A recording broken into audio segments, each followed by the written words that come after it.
Good afternoon, everyone. This is Rob Shumay, and I am joined by legendary coach Ed Warinner. Ed, say hello. So, just as a little background, for those of you who don't know, a little bit about Ed's history. I think you have 26 players that you have put into the NFL, contracts exceeding a half of $1 billion out there, as well as more to come. So, pleasure to have you, having coached at some of the greatest college football organizations in the country. So, welcome, Ed. Hey, thank you. I'm excited to be here. Excited to be on with you, and yeah, look forward to talking about some college football today. Yeah, so let's get right into it. You've coached for quite a long time, and you've seen a lot of changes in the game. And the first thing I would mention is the playoff system, right? Yes, We went from the ranking system and who happened to be number one at the end in the coaches poll and the media poll to now a 12 team playoff. So, tell me a little bit about what you've seen in these changes. yeah. I mean, that's the transition of college football. Everything's fluid, and they've wanted to get more participants involved in the playoff system. So we moved to a 12-team playoff this year. So it'll be interesting to see as they work through this process how they like it, how the public views it, how television views it, and then see if that's where they stick or if they transition to more teams. You know, the NCAA basketball tournament obviously has 64 teams. I don't think that's realistic for football, but we're up to 12 now. So I was fortunate enough to coach in the first college football playoff, 4 teams, and I was at Ohio State at the time, and we ended up winning the playoff for the national championship in 2014. But I'm excited about watching the new formatting, and I'm interested to see how they seed these teams and how this plays out. I do think it makes it more exciting for the college football fan too, specifically because more teams are involved, so there's more specific interest, I would say. In looking at the outcomes in the upcoming games, has one of the results of this downgraded the conference championship game for the Big Ten and the SEC? Because it doesn't matter whether you win or lose; those teams are in, right? I don't know all the particulars about how they are slotting these teams, but I know they want conference championships to matter and they want the 12 highest ranked teams. So, how they merge conference championships. So, if you're a conference champion and you're ranked 16, does that put you in over the 14th ranked team who's not a conference champ or the 12th ranked team who's not? Not sure about that, but I think that's part of the debate and part of the learning this new system and what works best. But I don't think playing in your conference championship, they want to penalize you. I think if you are in that conference championship game and you lose it, I don't think they're interested in penalizing you for that. And I think there was precedent with that a couple years ago. TCU lost the Big 12 conference championship game to Kansas State, and they remained number 3 and then ended up in the 4-team playoffs. So I think they've set that precedent a couple years ago not to penalize teams playing in the bonus game conference title. Now, the winner Yeah, can benefit it. The winner can benefit. Yeah, sure. And it just seems to me though, I looked at every scenario I could, and I don't see a scenario where the losers of the Big Ten or the SEC could conceivably fall out of the top 12 for this. Yeah, I would agree with you. I don't think that's realistic that any of them would fall out. I think they would stay in. Um, so then the question bodes: the conference championship games matter most to the group of 5. When you think about it, the highest ranked group of 5 team gets an automatic bid into the playoff. So how do you determine who the best group of 5 team is? Well, they have their Sun Belt Championship going on, Conference USA, American Conference. They have Mount West. They have their conference championships in the group of 5. And so then winning those could help you propel your status into being the highest ranked team that won in those conferences and make the playoffs. So I think that's an interesting piece as well. Sure. And I was trying to, I like chaos, right? So Yeah. I was trying to look at the games, and I think chaos um, increases fans' interest. I guess the teams who might get bounced because of it might not agree, but for a fan who doesn't have a dog in the fight, which I unfortunately don't this year, you know, the more upsets, the more exciting it is to me, right? Um, Yes. Oh, I think there's a lot of people that feel that way. Hmm. And when I was looking at these games that in this upcoming weekend, the I call them the monkey wrench games. I would say the SMU Clemson and the Boise State UNLV probably are the games that will have the most impact on whether some of the teams that are 8 to 12 get repositioned. I agree. That's what I was kind of alluding to. These group of five conference championship games could really hurt a team in the group of five or help a team in the group of five because it would change their ranking. And then the way the group of five gets a player in the 12 team playoff is they've got to be ranked high enough to make it in. And so it'll be interesting to see how these games play out. And I think you hit the nail right on the head. So I'm interested in those same games because those are some pretty good teams. And then how are they going to fare in those games? And then how is the committee going to see their body of work in that conference title game and when they give out their rankings? Yeah, and I know you're down in South Florida, and I imagine just like there were a lot of unhappy fans in Tallahassee at about this time of the year last year, there's some upset people in Miami regarding the placement of the Canes in these last rankings. Have you Yeah, heard with what their most recent loss and their strength of schedule, they've dropped out of favor in the committee's eyes, and they're no longer in a position to be in this playoff. So some things would have to happen for them to back their way in. But right now, I don't think they can play their way into the playoff based on their most recent loss and their strength of schedule, where other teams might have the same number of losses, but their strength of schedule is different. Like just like Georgia, Alabama's in there right now with 3 losses because they have a strength of schedule that's ridiculous. Georgia's got 2 losses, and they're in there with So it's interesting to see how the committee views these things.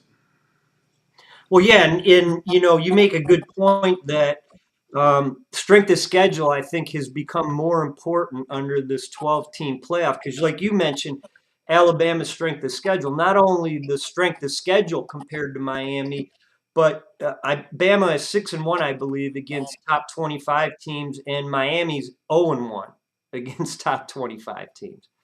Right, which means they've only played one, and Bama's played 7 and or whatever 6. So it's just it is. I mean, but I think in expanding the playoff, they wanted to spread the wealth around to many teams, many conferences. But at the end of the day, if UNLV makes its way into the playoff, I mean, what are the chances of USC beating a Georgia? What are UNLV? I'm talking about. Excuse me.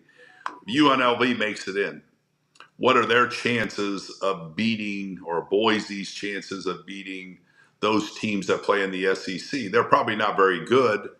And so they're using that strength of schedule to maybe justify what teams they put in, because the idea of the 12-team playoff was who are the 12 best teams in the country, not who are the 12 most diverse teams or from most different conferences and spread out, and we hit all geographic and demographic areas. That's not the purpose of it. It was to put the 12 best teams in. So how do you figure that out? And so they've added that strength of schedule, I think, to make it more equitable. Yeah, and I think I misspoke. I meant to say Bama was 3-1 against top 25, but they're 6-1 against teams with a winning record, where Miami's only 4-2 against teams with a winning record. So certainly the strength of schedule and the success. It's hard for me to find a reason to justify the complaints that the Canes fans has as it relates to comparing them to Alabama.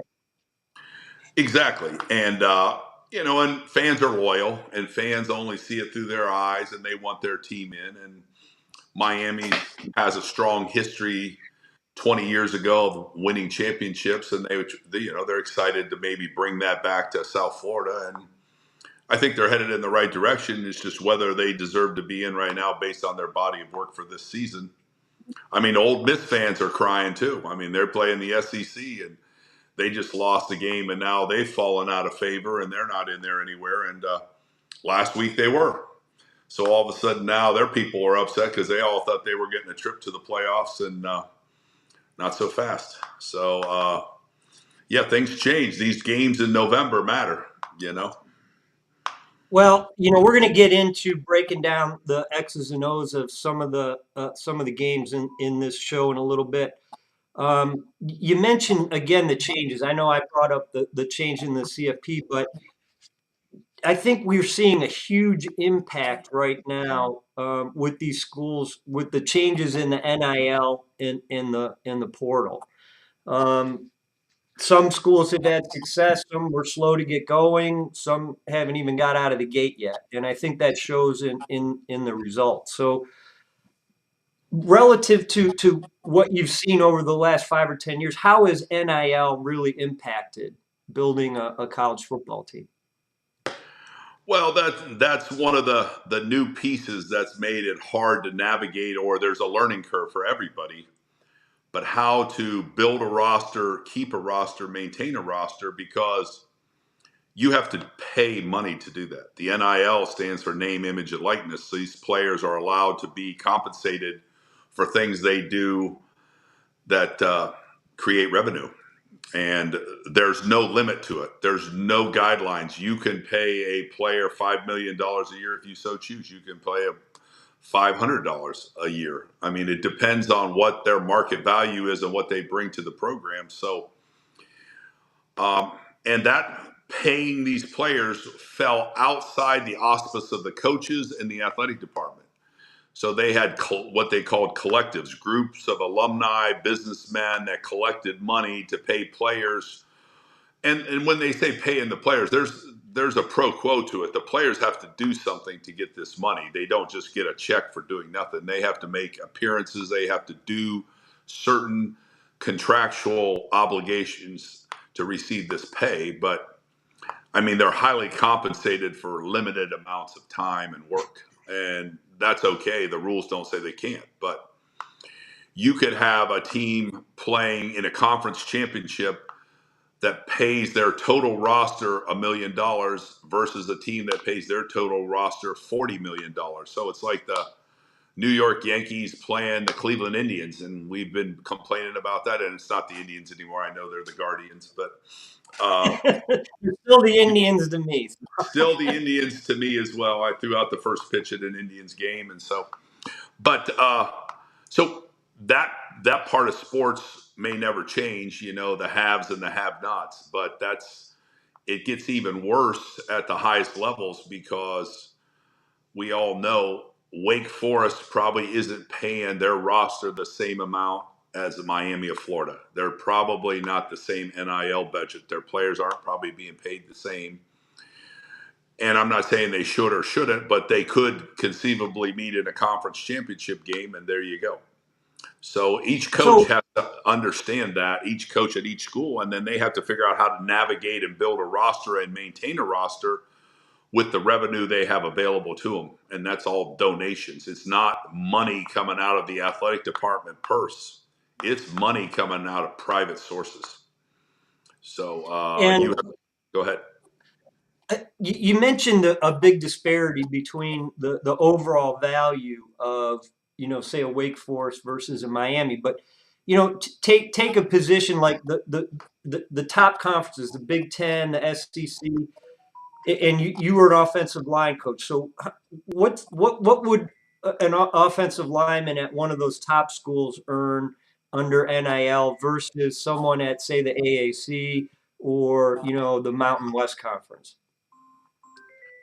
Having been in the American Conference the last couple of years as an assistant, and actually coach in that position. I mean, probably the tops that any lineman in our conference is getting is maybe, you know, a couple $1,000s a month. That would probably be at the high end. Probably the average guy is $1,000 a month, which is pretty good for a college student, but not compared to what the top linemen at the top 20 schools that have big NILs may be paying 400, 500,000 a year for guys. I mean, I know the going rate for a top lineman in the country last year, that like the number one offensive line recruit, won't say where he went, but I mean, it was close to $1 million for him to go there for one season. So they're paying big money at the highest levels for the positions they feel are most going to impact their team. But the going rate for linemen, I know last year I lost a couple linemen and here's the thing about the NIL. This is the thing that's interesting. People don't understand. There's no proof of what people are offering people. There's no offer sheets. There's no collective bargaining agreement. There's no contracts that are public record where they are in the NFL. A kid can say, I'm getting 15,000 a month from this school. You got to pay me 20, and there's no proof of that. But from what I've been told, I lost guys for $10,000 to $12,000 a month to, Power Four conference schools over the last couple of years. So, and that's hard because we can't even pay them what they get for 1 month in a year. We couldn't afford them for 1 month's salary for the whole year. So that's a big disparity. So that's why the rosters change so much. That's why the teams change. That's why certain schools that are really smart in this NIL and portal. I mean, I would say Indiana was one that they created some money and they made really good decisions and they increased their roster through the portal and with NIL money that they raised, and look at their results, 11-1. So how does there's two things here. And first, I'll ask the question about the money. How does the fact that they're earning money now, does it change your ability to coach them in any way? Does it make them more receptive, less receptive, or it really doesn't have much of an impact? it has a huge impact, honestly. And I don't know if people understood or caught the part. The people paying them the money are not the coaching staff. They are not. So if a booster thinks this kid over here is really a good player because he knows the guy's dad, or the guy's dad works in a business or an industry that he knows, and he wants to overpay or pay top dollar to get this kid to transfer and be a part of the program, that kid thinks he's entitled to start. You mean you brought me here and I'm making $20,000 a month and you're not going to start me? I didn't make the decision to pay you $20,000 a month. Somebody else did. And I make the decision on who I think the 5 best players are, not on who makes the most money. Because the people that were deciding how much money they made weren't on the coaching staff, weren't in our meetings, weren't at 6 a.m. workouts, weren't at practice every day. So, and we're not allowed to communicate with them. I know coaches that were suspended this year in Division I football for communication with people associated with the collectives and associated with NIL payouts. And in communicating with those people, they got caught and they got suspended for multiple games. So I don't do that. I don't communicate with the people that are paying the money to the players because we're not supposed to. That's an NCAA rule. And anyway, and you can't promise them anything. I can't promise kid, hey, you come here and play for me, and if you earn the starting job, we'll get you $10,000 a month. I can't do that. If I do that and get caught, that would be suspension for me or the head coach. So, it's an interesting deal that people paying the money aren't associated necessarily with the team, other than that they're boosters. Do you think kids are out looking, are they like the free agent in professional sports, that they're looking already for the next contract, if you will, or the next payday, even during the Absolutely. season? They're allowed now, a college athlete is allowed to have an agent. and his agent's only allowed to, like the old, you can't sign with an agent, it makes you ineligible in college. That's an NFL agent. But you can sign with an NIL agent, and he can go out and find money for you during the season, in the off season. He can also communicate with other people as your agent, as your representative, to see if there's interest at other places and what they're interested in paying. So that's going on, yes. So when people are leading into Thanksgiving and playing these last games of the season or these championship games, these guys, because the portal's open right now. So guys didn't go in the portal this week that are in the championship games because they want to play in the championship game. If they go in the portal, the minute you go in the portal, you lose your scholarship at that institution if they want to take it. So yeah, there's all kinds of stuff going on right now, and it came to a head for a lot of these kids that aren't playing in conference championships. They're in the portal and they're on the move.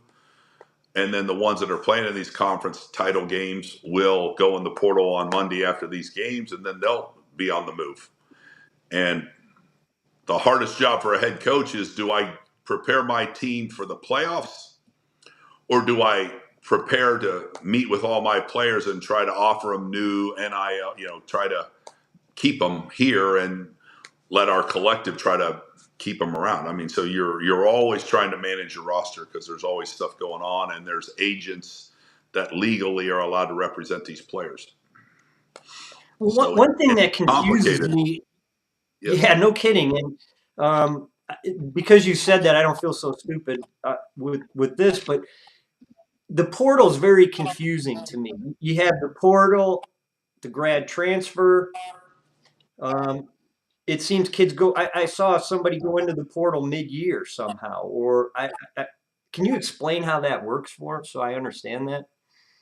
Yeah, so the portal has been very fluid. It's changed a lot, but right now the way they've got it to try to help coaches maintain a roster, there's only certain times of the year that there's a portal window. So right now we're in a portal window here, the month of December. So that means if a player enters his name in the portal, he's free to move around, and when he moves to his new location, he can keep his eligibility.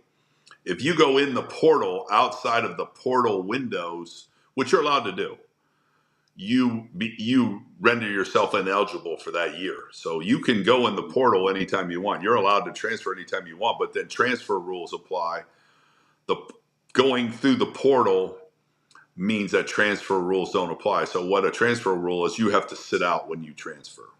If you go transfer or go in the portal at the right times, then you don't have to sit out, is what the point is. So there's a window right now, and then there's a 2-week window after spring ball ends. So those are the windows for transition. So the team I just coached on, we had over 50 players new on our team in 9 months, 50 new players. So really now all you do is you build a roster. Building a team is almost impossible. It's hard to build a team. You build a roster, and then you hope you can get the roster to come together for you, because there's a lot of unknowns. You have just as many players coming into your team maybe in May as you did in January. The ones in January, you obviously know more about because you had them for 6 months. The ones that come in May are going to have to play for you in 3 months. So, and you don't practice in May, June, or July. There's no practices then, no padded practices, no full speed workouts. So it's hard to evaluate these players you brought in May. And so when you start practicing in August, you got about 3 weeks to figure out who's going to play in the first game. And so that's the complexity of it. But so you can transfer anytime you want, but transfer rules apply. If you transfer during the portal period, you can automatically lose your scholarship, but you're eligible to get a scholarship and go to some other school without sitting out a year. Grad transfer means that once you graduate, you can transfer to another school. You put your name in the portal, but you're automatically immediately eligible once you graduate to grad transfer. So What do you think Indiana's success was? I know they signed, 20 or 30 players, through the portal this year. I think they're almost their entire starting defense. Was it just a numbers game, or you think they had some secret sauce? I think they had a really great idea, and I think it's probably going to catch on because the word's out. They wanted players. There's players in the portal that have never played. So I've been a backup for 3 years. I've never played. I'm going to put my name in the portal. Oh, because so you were a backup at Wisconsin. You never played. But here we are at Northern Illinois. Let's take this kid that was a 3-year backup at Wisconsin and bring him to our place. There's no film. There's no proof of his playing ability. The only thing is he didn't play at Wisconsin, but he was on scholarship there. So is that a good player? Or is the guy that played 24 games for, say, Northern Iowa a better take for Indiana or Northern Illinois? Is that a better take because you have 24 games of watching him play versus a guy who was at a bigger school who never played? So Indiana went with the theory, everybody we bring in has had to have played, and there has to be film on them of actually playing football so we can evaluate them as a football player. So they knew about the kids. They had some kids from James Madison transfer with them. The quarterback that they played this year was a 2 or 3 year starter at Ohio University. And then the other kids they brought them in, most of them from lower levels, but they played a lot of football. There was a lot of video on them. There was a lot of evidence of them being good football players. And I think that minimized their risk, and they felt good about the takes, and it's shown for them. It's played out. That the guys they took ended up playing for Indiana and playing well. And so I think the formula there, they've kind of opened a new versus, well, he was on scholarship at Texas and he was a backup, so he must be pretty good. Let's take him. And then there's no film on him. And then that doesn't mean he's a good player if he hasn't played in 2 or 3 years. So that's the risk you take when you take guys that haven't played. So that's what Indiana did.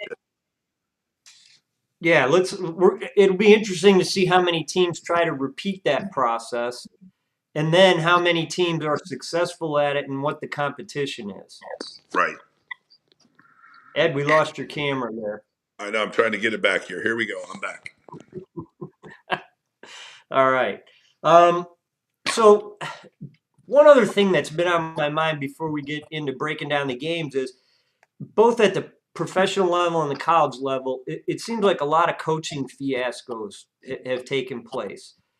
Eberflus in Chicago, you watch the end of that game. It's inconceivable to me that you can't call a timeout. You had 2 on the clock with 36 seconds.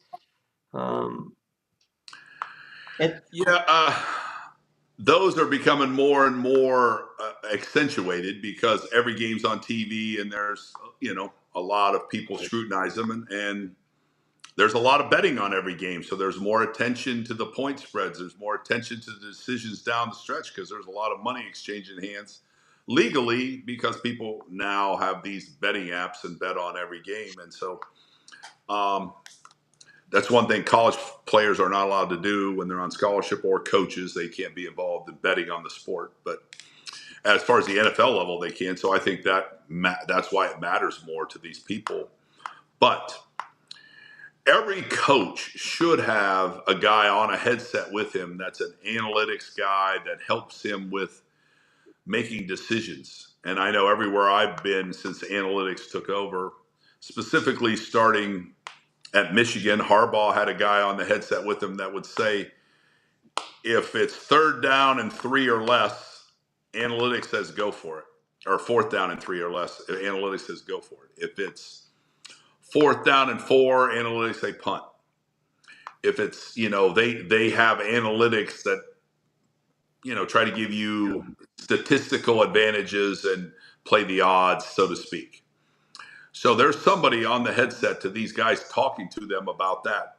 In the NFL, they also have replay coaches that sit up in the booth and watch replays of things and tell the coaches, throw your flag, you want a replay on that. Throw your flag this, appeal that call. Those same people should be on there advising them about end of game scenarios. You've got enough time for 2 plays. You've got enough time for 1 play and then timeout, get your field goal team out there. There should be somebody advising every head coach and helping him with these. Because in the chaos of the sideline, in the chaos of the crowd noise, in the chaos of the game, it's hard to always process all that. So there should be somebody that's on with these guys doing that. And every school I've been at, there's a guy standing there with a book, or he's up in the press box with the book, and he follows along, and every scenario is charted out, and analytics make the decisions. I mean, that's how they run baseball teams. I mean, baseball teams are Well, let run. me ask you this. Along those lines, let me ask you this: in the Michigan Ohio State game, Ohio State took a timeout. Michigan was in the red zone. It's pretty obvious they're going to run. Ohio State takes a timeout. Right? They come back on the field, and somehow Ohio State has the wrong personnel on the field. And Ryan Day, as the leader, is obviously taking a lot of heat for that. But you know, I don't hear a lot of people complaining about the DC or these other people who should have had. I mean, it seems pretty simple that they should have had this squared away. It does seem simple, and it is. This is what I would say. The defensive coordinator, Jim Knowles, is up in the press box.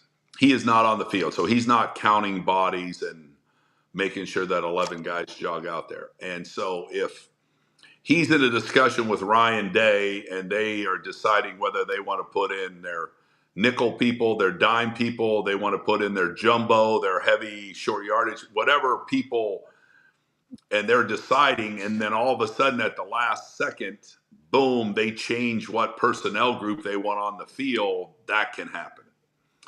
So nobody's saying who they're throwing under the bus because, they don't want to bury a person who maybe made a mistake, or maybe they made a mistake and didn't communicate that, and then, or changed their mind, and then all of a sudden the wrong personnel. So, but I've been on a lot of sidelines in 40 years. I've been in a lot of those huddles. I've been in a lot of those big games, and it is complete chaos on the headset. I mean, you wouldn't think it is, but it is. There's a lot of people talking. There's a lot of noise. There's a lot of decisions being made. And all of a sudden the decision's made. Let's go jumbo personnel, jumbo. And you had dime personnel ready to run out there, and you switch it, and 3 people have to go out and 3 people have to come in. And all of a sudden, the guy doing that, you can't see all that from the sideline. You can't move bodies that easily. It's hard to get them all in your view and say, I got 1, 2, 3, 4, 5, 6, 7. Oh, there, I got 11. Good. Boom. Oh, shoot. We got too many DBs out there. We need one more D lineman. Get that DB off, and they can't hear you. I mean, you could be 3 feet away from them. They cannot hear you because it is so loud. People don't realize that, but you can literally scream in the guy next to you's ear and in the shoe, in the big house, in Death Valley, and they cannot hear a word you say.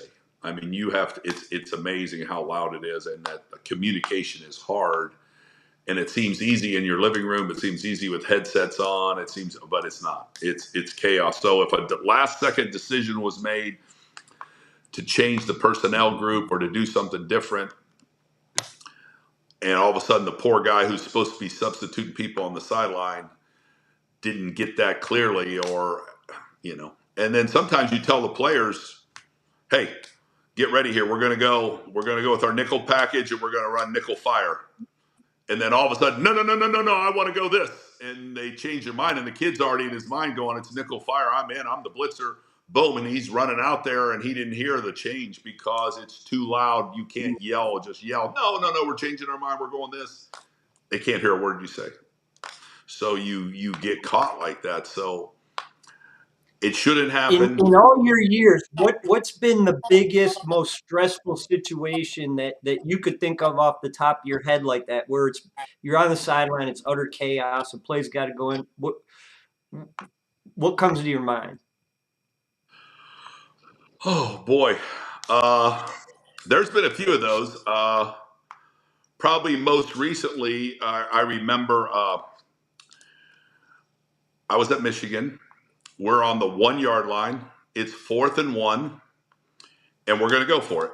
And we call timeout, and we bring the team over. And so obviously we don't get it. We lose to Rutgers on the road. We get it. We probably beat Rutgers. All right, so this is 4th and 1 for a lot of people's job, a lot of people's careers, a season, all that. And you're on the sideline, and the head coach has an opinion, the offensive coordinator has an opinion, the offensive line coach has an opinion, and all of a sudden you're in this debate, and the official comes over and says, "You got 30 seconds." Team's out in 30 seconds, and you still haven't decided who's deciding what play. If there's 3 different play options, who's deciding what that is? Is the head coach deciding? Is the OC deciding? Is the run game coordinator deciding? Who's deciding? And I don't know. I've been in those situations, and I just said, all of a sudden I just stuck my neck out and said, we have to run this play and we have to hand it to this guy, and that's what we need to do. And it wasn't what my 2 bosses wanted to do, and we went out and we did it. We scored, and we scored on 4th and 1, and it worked out, because had it not worked, I probably would have been my last day at Michigan. But it did work. But I knew it was the right thing. The best play we had with the best player, because I think players, not plays. And anyway, it worked out, but it was complete chaos right until the official said, "You got 30 seconds and you're on the field." And all of a sudden, I just manned up and said, "This is what I think we should do." And I got the nod from the 2 guys that are my boss, and they said, "Okay, go with it." And we did it, and it worked. And then you never hear about it again. And, you win the game, and nobody ever remembers that. But there's a point that, that's chaos. I mean, we had that happen at Ohio State, Michigan games. I remember Urban doing the same thing on the sideline, saying, "Do you want to go for it?" And he, if you acted like you weren't sure you wanted to go for it, he'd punt it. If you acted like you were 100% sure you wanted to go for it, then he'd say, "Okay, call the play." And then all of a sudden you have to call the play, and then now your job's on the line, because they don't like losing those games on a decision. So they're chaos. I mean, they're chaos. And a lot of times I remember guys running out to the hash mark, and all of a sudden somebody yelling, "We're changing the play," and the quarterback comes back.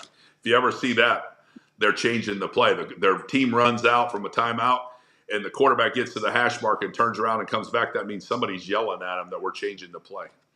So there's 10 guys running out there that don't know. They're thinking it's the other play, and they call the quarterback back and tell him, and then he has to go tell them, "Oh, it's a different play." And that's chaos. But I see it all the time on TV. I've watched some games these last couple weekends, and so when you see those things happen, that's what they're doing.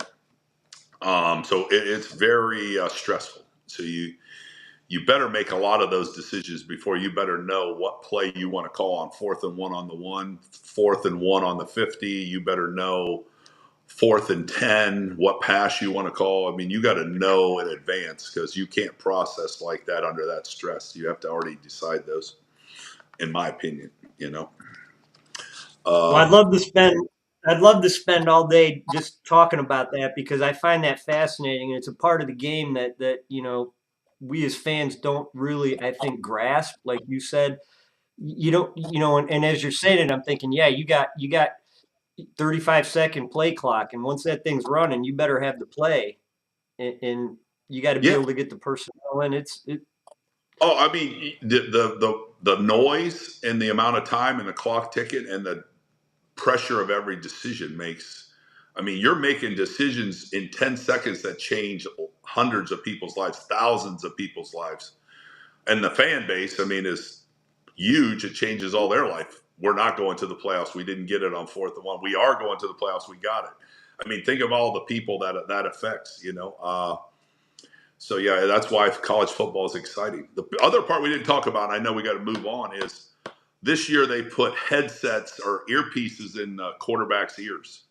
So you can actually talk to the quarterback in college football like you do in the NFL. So you can actually coach him through stuff during the game. So you can be on there and talking to your quarterback and telling him, "Okay, now I want to call this play, and I want you to do this." So there's a lot more instruction to the quarterback now with these earpieces in his helmet. The only thing I don't know if people know is with 15 seconds left, they turn the headset off. So when there's 15 seconds to go on the shot clock, so you got a 40-second clock between each play. When it gets to 15, there's a guy flipping a switch, and the headsets in the earpieces in the helmets turn off. So whatever you got to get a play in, you got to tell them what you want to tell them, and then it shuts off, and then the last 15 seconds before the play clock runs out, you can't say a word to them. So that makes it Does that he makes hear everything going on, or does he hear everything going on, or is it just one person communicating with him? He hears one person basically. I mean, I'm the head coach and the offensive coordinator usually, or the quarterback coach. He can usually hear two people, but everybody's pretty quiet. Everybody knows no talking when the plays are being sent in because you don't want the quarterback to. So everybody's pretty quiet. But yeah, it's interesting. It's basically the offensive coordinator or the head coach talking to him. Where the NFL's had that for a long time. Because the NFL started doing that because they didn't want to signal in plays because people steal signals. And so they got away from the stealing of signals by putting an earpiece in the quarterback's ear. Now they huddle up in the NFL. They tell everybody to play, and there's no signals. Allegedly steal signals. No, but that's a whole nother topic because you're allowed to. There's legal ways to steal signals. There's illegal ways to do it, and most every team does it the legal way. So if you can pick off people's signals legally, you do it. I mean, I've been on teams where by halftime we had the other team's signals, and we know in the whole second half what they're doing because their signals are pretty basic, and we got a real smart signal decipher guy. And so you do that legally, but I mean, I've not been on teams that do it illegally, but I mean, there are ways to do it illegally, and if you get caught, you pay the price. So Yeah. but that's why the earpieces came into play in the NFL is because of stealing signals illegally. Now in college, it's still an issue. Stealing signals is just whether it's legal or illegal. Yeah, I remember Deion Sanders said that we do it all the time. It's when that scandal broke, and he goes, "We do it all the time. We can get anything we need off all the film that's out there." So I don't see the big deal. Every Yeah, team I does don't it. either. I mean, I'm used to that. I mean, I'm used to that everybody had a signed guy on the sideline, and all he did was watch the other team's signalers, and if he could steal half their signals, then he would. And I've been on teams that were good at it. I mean, when you coach at the Yeah, academy, there's some pretty good intel people at the academies. Some people that get paid to steal signals from Russia and Korea and all kinds of places, and they know how to do it. And then they stand on the sideline or in the press box and watch in a game. They can pick off some signals. Because makes sense. And, football, and since you brought up the academy, I see the picture behind you. Richie Stadium, it looks like. Mikey Stadium, Mikey Stadium. Mikey Stadium. There it is. Yeah. So that's I coached 13 years at West Point. So since we're going to talk about they're playing in the championship game against Tulane, I thought I'd get that picture and put it up on the wall. So I actually just put that up there, put a nail in, and hung it up. So those were 13 good years of my life, and I'm excited for the cadets. So, having coached at Army, what's different coaching cadets versus coaching? I'll call them regular uh, NCAA athletes. Just the time constraints. I mean, at the academies, you are on a very strict schedule. It's very busy day. Everything's mandatory on this schedule. Where the typical college student, other than what their sport requires, everything's optional. I mean, it's not mandatory that you go to every single history class you have, I mean, you can go to class when you want. You don't have to. You want to log into the Zoom, you can. You don't have to. If you don't go to every class, if you don't do everything you're supposed to at the academies, you're in trouble.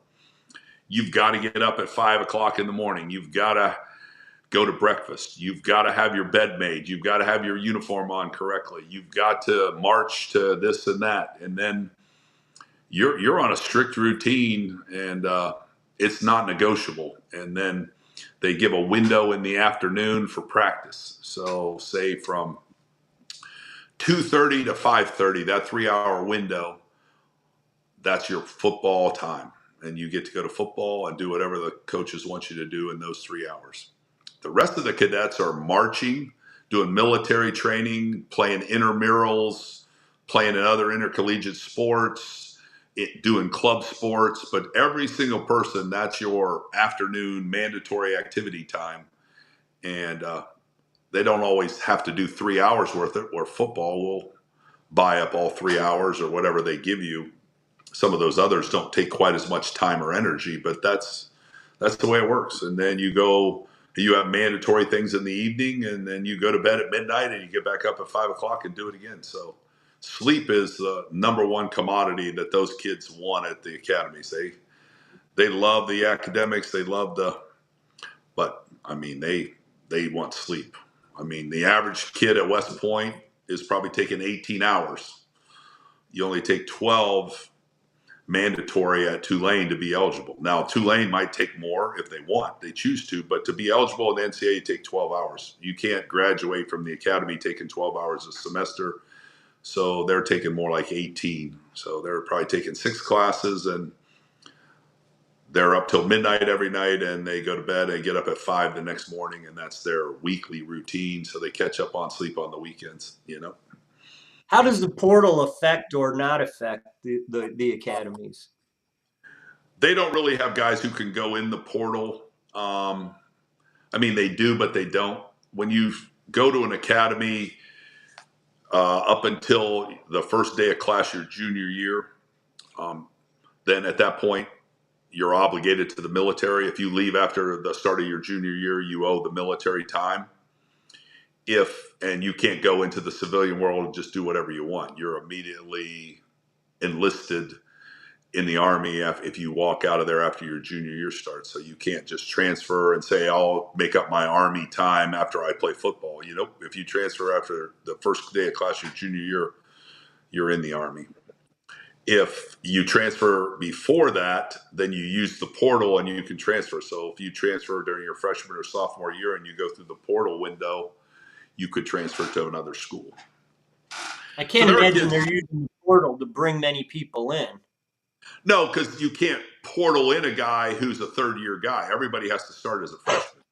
So there's no bringing guys in the portal, because you can't come there and start as a junior. They don't have a system at the academies where you get to skip your freshman and sophomore years training and academics and just start there as a junior. They don't have that ability to do that. So everybody that comes in there starts as a freshman and goes through the same routine to be trained, because you're going to be trained to be a second lieutenant when you graduate. And there's a training model that goes through a 4-year process there. It's not a 5-year process. It's a 4-year process.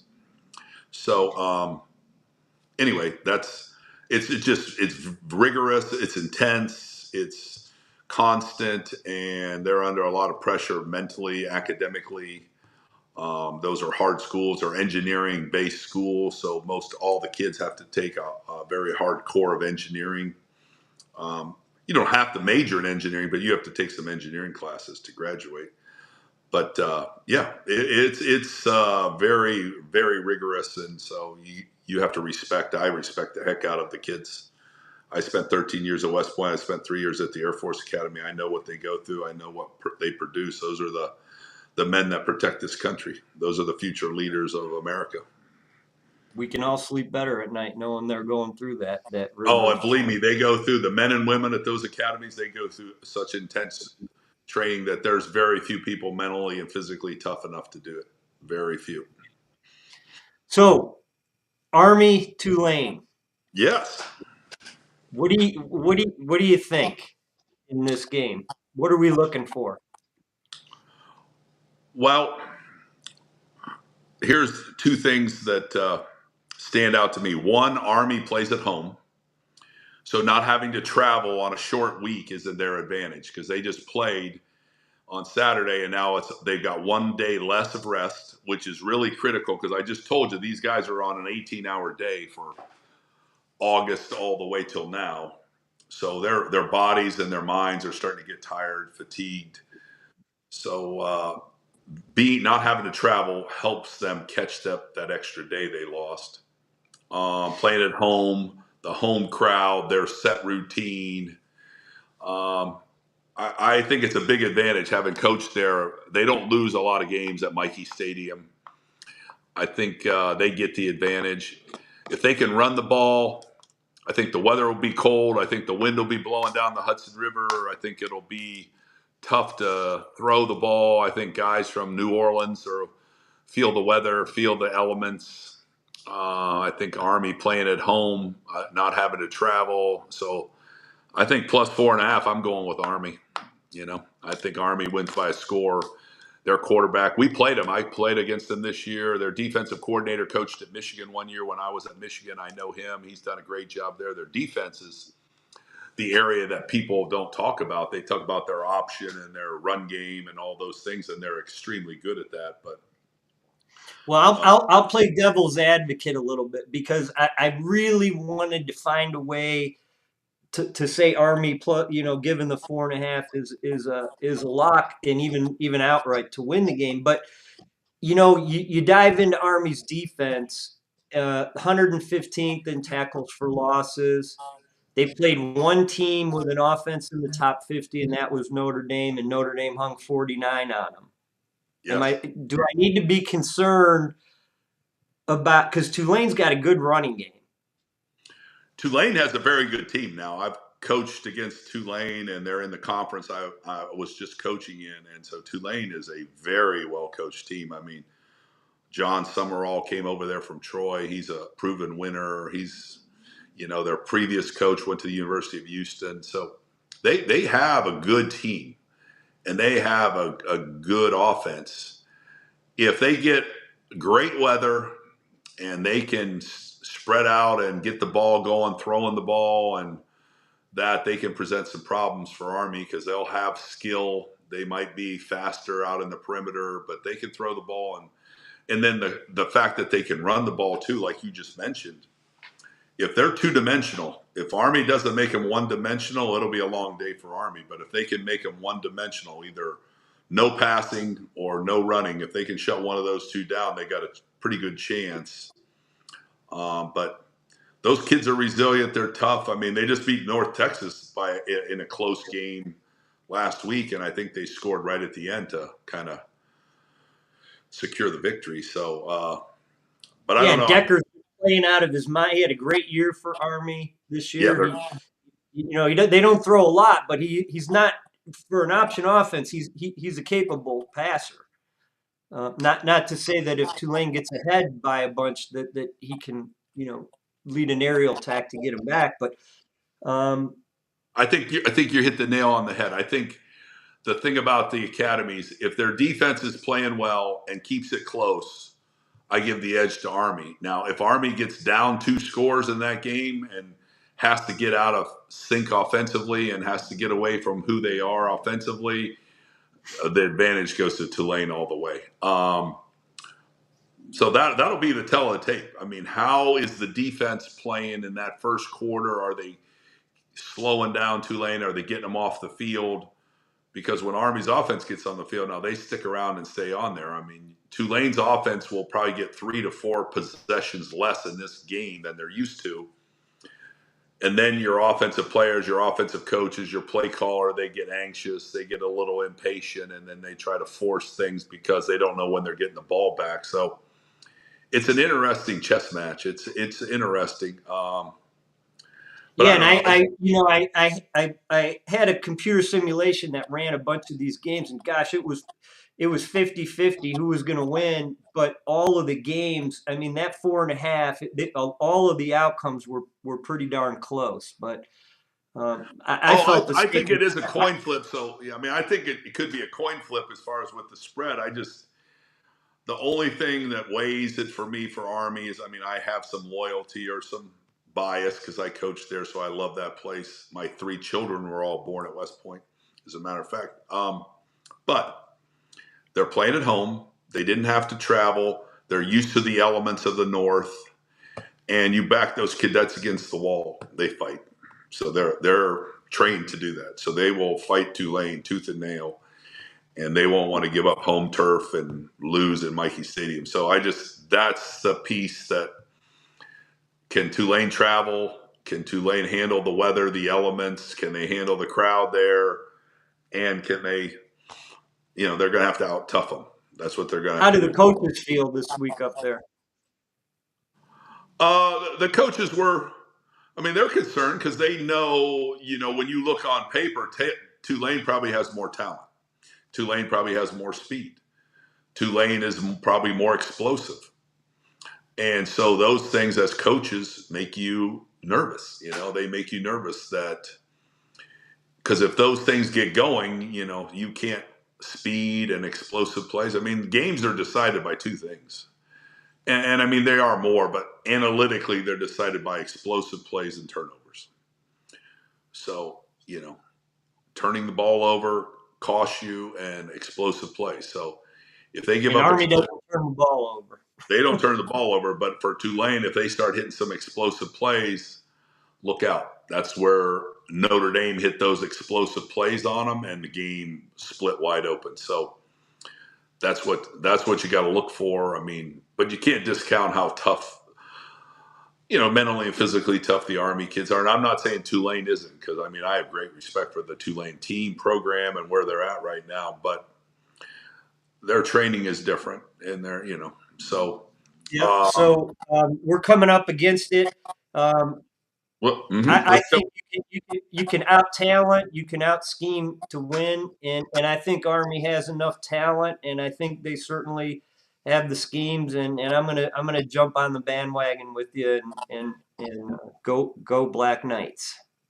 Yep, I'm excited to watch it though. It'll be fun to watch, and two good teams, two well coached teams. Todd Monken, has been there. Coach Monken has been there for 10 seasons. So yeah, he's done a Yep. great job. What's All our other right, game so about? we've got a bump, and we'll be here tomorrow to cover it more in depth. The rest of the games that are coming up for the conference championships. Ed, as always, enjoy spending time with you, brother, and we will see you tomorrow. I enjoyed it too, Rob. Thanks so much for having me on. I love you. Appreciate it. We'll catch up tomorrow. We'll finish up talking about this weekend.